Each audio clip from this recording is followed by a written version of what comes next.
Hey folks, I'm Mark Ryan. This is Super Review, and this is the Dunu Vulkan. So, this is the latest IEM from Dunu, and frankly, I'm no Dunu or IEM historian, but from what I understand, Dunu at least used to be kind of really well known for their hybrid IEMs, specifically balanced armature plus dynamic driver hybrid IEMs. But what's interesting is that over the past couple of years that I've been reviewing Dunu IEMs, I've never actually heard a hybrid from them. Okay, I've heard the Dunu EST112, but technically that was a tribrid.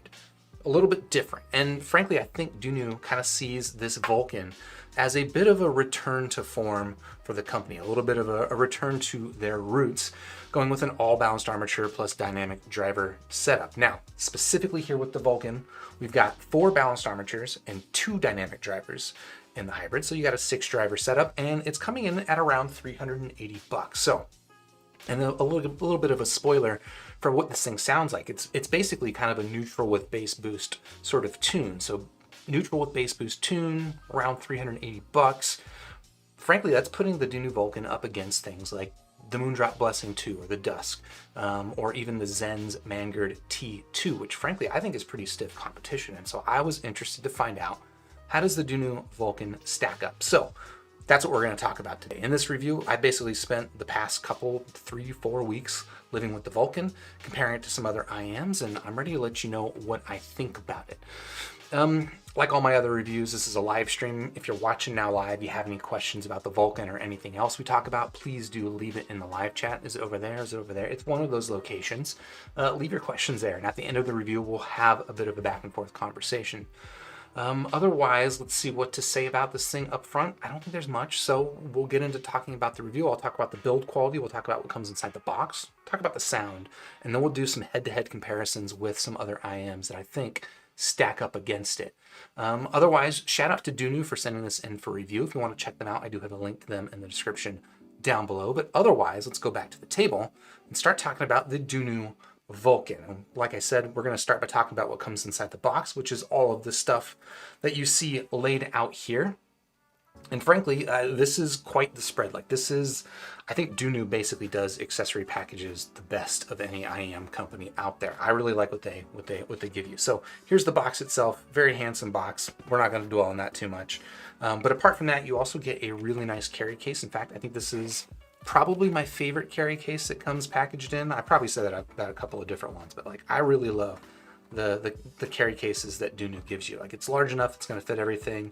You can fit in your spare tips and stuff like that. You can't quite see in here, but it is a nice soft material. It's got this webbing to keep it from opening up beyond this much, and for some reason I like that. And then it's got, of course, a nice zip. And I think also, size-wise, this case is actually small enough that you could slip this into a pocket, and hard enough that it's going to feel pretty protected.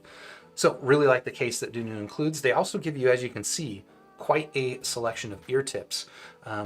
These sets right here, this gray set, this is a set that's come with a number of their ear tips. I find these maybe a little bit on the stiff and lacking in grip side, but they look cool. These ones over here, frankly, I used them a little bit. These are pretty typical ear tips that you might get. This is a new style of ear tip that I've seen with a couple of Dunu's more recent earphones. To be honest, I haven't used it a ton because fit-wise it didn't quite work for me here on the Vulkan, but I do like that it does seem to have a wide bore and a somewhat extra, not extra grippy, but it's a little bit grippier than these ear tips. So that does seem like a nice selection. Either way, you've got plenty of ear tips to play with to try and find out what's going to fit well for you. Apart from the ear tips, obviously you can see there's also a host of other accessories. You've got some cleaning accessories over here. I'm not going to move it because it's all placed fairly specifically. You have a 3.5 to 6.3 millimeter adapter if you're going to plug this thing into a large setup. You've got an airplane adapter, which I was actually just on an airplane recently. They didn't use these, so that might not be super useful anymore. But otherwise, you also get these connectors, which I think will lead us into talking about this cable a little bit. And I guess I will start by talking about one of the things that makes Dunu's cables, I think, extra special. So if you haven't seen these before, a quick demonstration. Basically, this comes with, standard 3.5 millimeter termination on the end, but it's got a really cool mechanism where you can pull this thing back, remove the 3.5 millimeter mechanism or connector, and swap on a balance connector if you so choose. So this is now a 2.5 millimeter balance cable.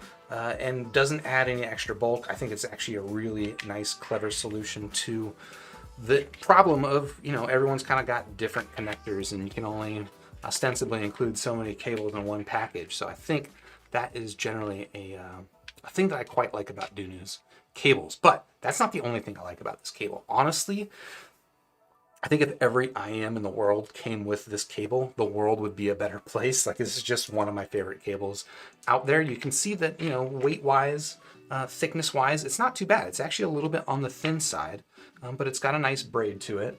And then the behavior on this cable is just really pretty phenomenal.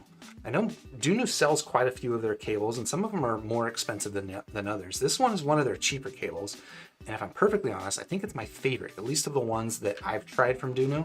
It's just the right balance of thinness, so it kind of makes it a little bit more usable than some of their thicker cables, but also I think it still looks aesthetically really, really nice. You have a nice small Y-split over here.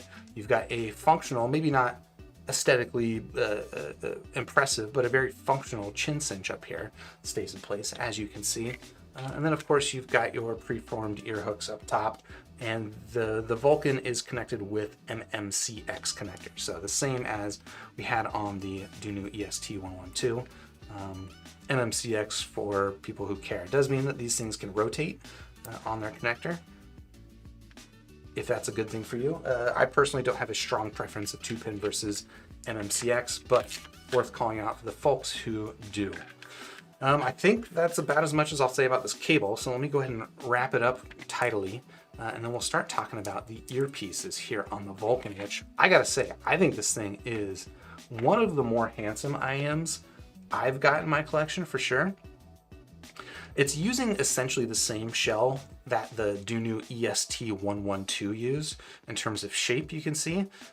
Maybe you're not familiar with that one, but it's basically the exact same shape as far as I can tell.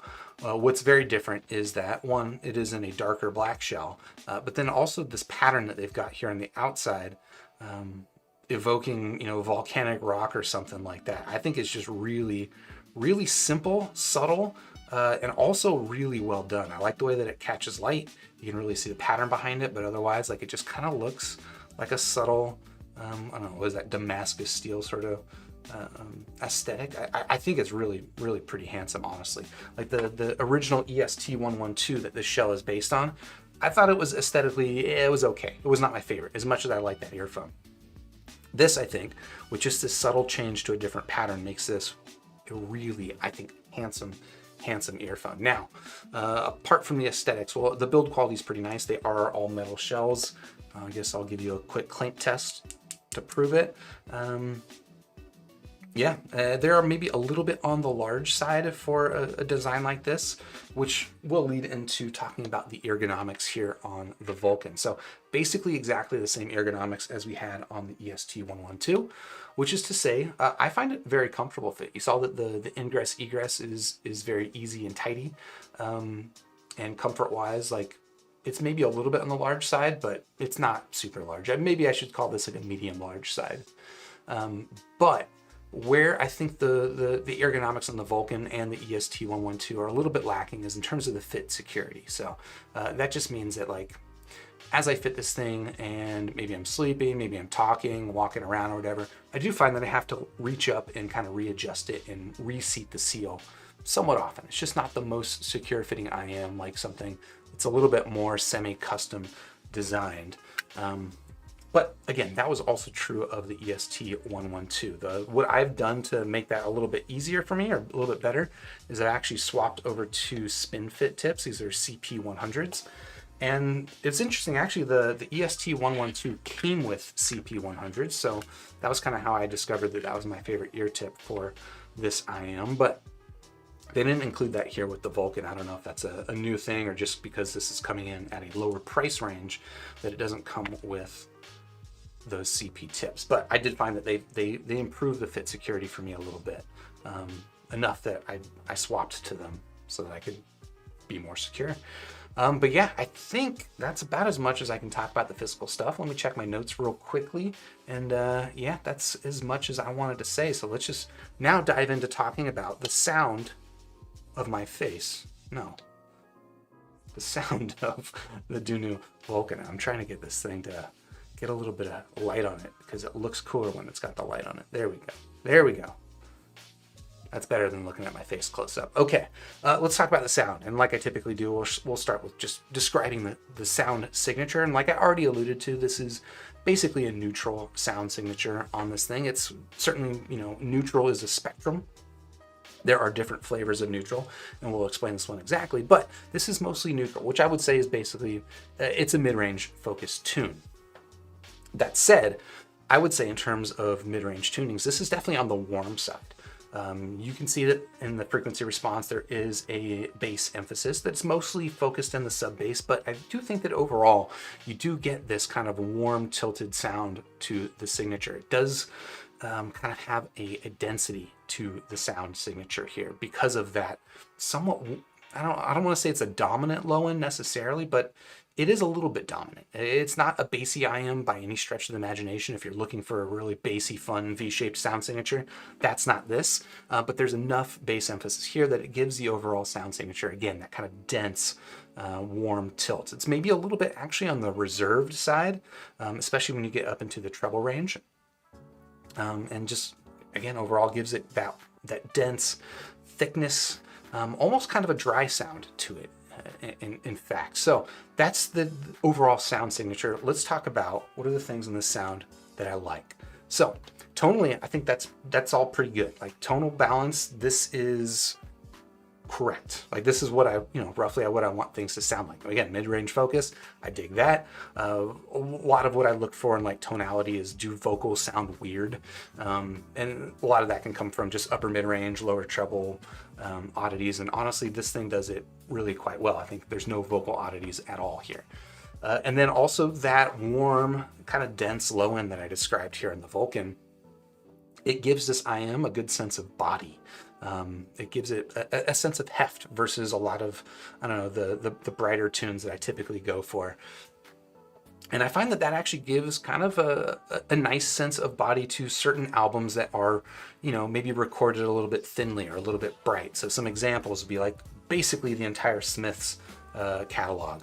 Those albums are just kind of bright and thin sounding. You listen to them on something like the Vulkan, it's going to give them a little bit of body that I think that those albums frankly could use. Another example, Men I Trust's Oncle Jazz. It's I don't even know how to describe it. Indie rock, I suppose, but it's also kind of a little bit on the thin, feathery side. And then when you listen to it on a set like the Vulkan here, it gives it that nice sense of body that can make it a little bit extra satisfying.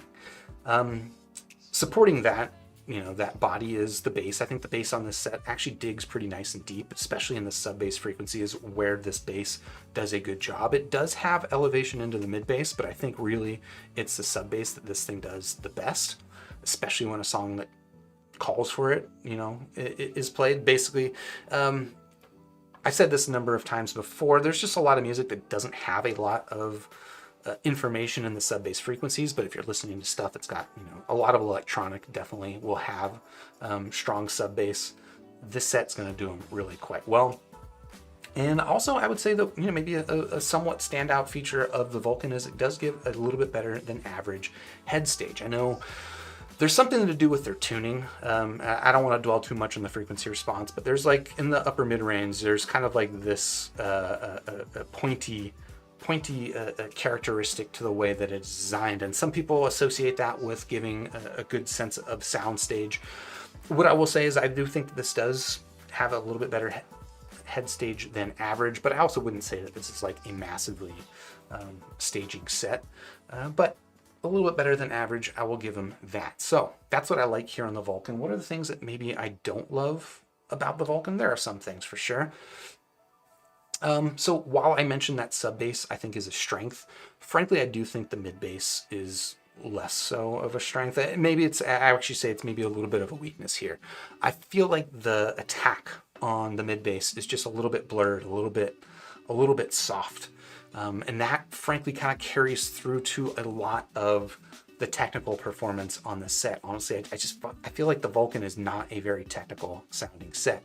I think that it is below average in terms of separation and imaging, sort of that distinction between instruments and and the sense that sounds are coming from kind of multiple distinct positions around the sound field. This, I found with the Vulkan, everything sounds maybe more integrated if you're a little bit, you're trying to be charitable about that sound. And I'm sure some people actually like the sound.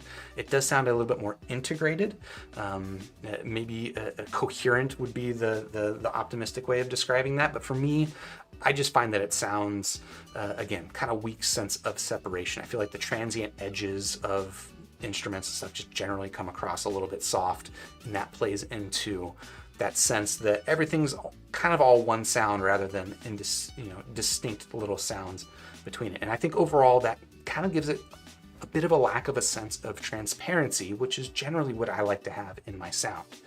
I think related to that, tonally, I generally like the tonal balance of this set, but I do find that it is a little bit muted. It lacks a sense of liveliness. I think it could use a little bit more energy in the treble. I think especially if there was, this exact tuning plus better treble extension, I think that could actually make this tuning work quite well. And I think it would add that sense of edge to the transients that's really missing here. But unfortunately, the treble it extends okay. It extends about average for the price. So I wouldn't necessarily hit the treble extension, except for the fact that given the rest of the tuning, it really just kind of comes across a little bit on the muted side. And what's kind of interesting is that despite the fact that I've just described this as kind of like a little bit treble light, I actually found the Vulkan to be a little bit extra sibilant. So some examples are like The Weeknd. I started listening to their album, or his album, Dawn FM. Really fun album, by the way. But that just came across really, pretty sibilant here on the Vulkan. Which was a little bit disappointing, for any set, but also especially because this isn't even like a bright treble-y sounding set. So those are my general thoughts here on the Dunu Vulkan, but like I promised, we're going to compare this directly to some others. So let me clear the table, make way for said others.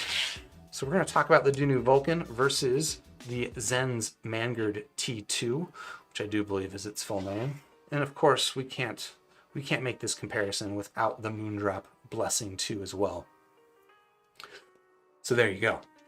All right, let's see. We'll start by just kind of giving you an overview of these three different IMs. The Dunu Vulkan, like we said, a 4 balanced armature, 2 dynamic driver set, $380. The Moondrop Blessing 2 is also a 4 BA, but only 1 dynamic driver set, coming in at $320. And then the Xenns Mangird Tea 2. This is $350, 6 balanced armatures with 1 dynamic driver. So they're all hybrids for sure. They've all got slightly different driver configurations, but these, I would say, if you're shopping for a neutral sounding IM around this price range, these are probably what you're going to be looking at. Okay. In terms of how they differ in terms of sound signature, all right, the Vulkan, like we just described, kind of a warm neutral. It's got some bass boost, but maybe what's most distinct about the sound signature here is it just comes across a little bit dense and reserved. The Moondrop Blessing 2, I would say, in contrast, is definitely neutral as well, but this is more on the slightly brighter, but mostly it's just more forward in the vocal region. It does have a hint of mid-range warmth to the Blessing 2, which I think gives the mid-range a bit of body to it versus, something like an etymotic. But there's definitely less bass here on the Blessing 2. That said, I would say it's basically neutral bass, but it's a little bit better than neutral bass. So if you're worried about not having enough bass, I do think the Blessing 2 probably going to satisfy most people. But if you want more bass, there is the Dusk variant of this that's also going to give you more bass. All right, so the Mangird Tea 2, sound signature wise, I would also describe this as kind of a warm neutral, right? So these are both playing in the realm of warm neutral. There's definitely some bass boost here, but of the bunch, I would say that the Mangird Tea 2, where it excels, especially in the tuning, is it's just got better treble extension. In fact, I would say it has the best treble extension of the bunch, and because of that, I think it avoids some of that denseness that you get here with the Vulkan. I would also say the treble in this is probably the safest of the bunch, like, for what it's worth, which is it's kind of interesting aspect of it. But that's how they compare in terms of tonality. Let's talk about how they compare now in terms of the technical, the more fun aspects. And frankly, I would say the Vulkan, in my opinion, is the weakest of the bunch. Again, you get kind of soft transients. It just means like, you know, when a drum hits or a guitar string plucks, right? There's sort of that leading edge on that sound. And a lot of that comes from the high frequency presentation. And I think because of the reserved high frequency range on the Vulkan, it just comes across a little bit soft there. And I think that also plays into below average imaging. You do get, again, a very nice sub bass presentation. I think the sub bass is the standout aspect here on the Vulkan. But the mid bass, again, a little bit soft. Maybe, again, worth calling out, you do get slightly better head stage on this set than others, but it's not that significant, at least not for my tastes. The Moondrop Blessing 2, I would say, is the mid-range resolution champ of the bunch. It's just got like this sense of effortless transparency in the mid-range. If you're a vocal fiend like I am, if you like getting all that texture and information and micro contrast from your mid-range, I really think the Blessing 2 does an outstanding job of that. And this is a set that came out 2 years ago. I still feel that way. Honestly, I think the bass of the bunch is my favorite bass, not just bass levels wise, but I think that it's actually the tightest of the bass. Like, it's just a nice tight bass from mid bass into sub bass, and it's the least bass emphasis of the bunch. But again, for my tastes, I actually think the bass is the best done here. Where the Blessing 2 could definitely stand to improve is in the upper treble frequencies. This set could definitely use some air, and where that really comes across is, like I said this before, the timbre of high frequency percussion instruments. So hi-hats, cymbals, drum snares, and stuff like that. There is a somewhat unnatural sound to those instruments when you're listening to them on a set, where the treble tends to roll off in the upper frequencies, and that's what, frankly, both of these sets do. And I would say that's probably the weakest part here on the Blessing 2. Whereas with a T2, I would actually say that this has best in class treble extension. Yeah, not that it's like especially splashy or bright up top, like it extends really, really quite well, and that gives it, I think, the best sense of timbre to those high frequency percussion instruments of these sets here on the table for sure. I think mid-range resolution on the T2 is also pretty solid, not as good as the Blessing 2 in my opinion, but very solid. And I think imaging is solid on this.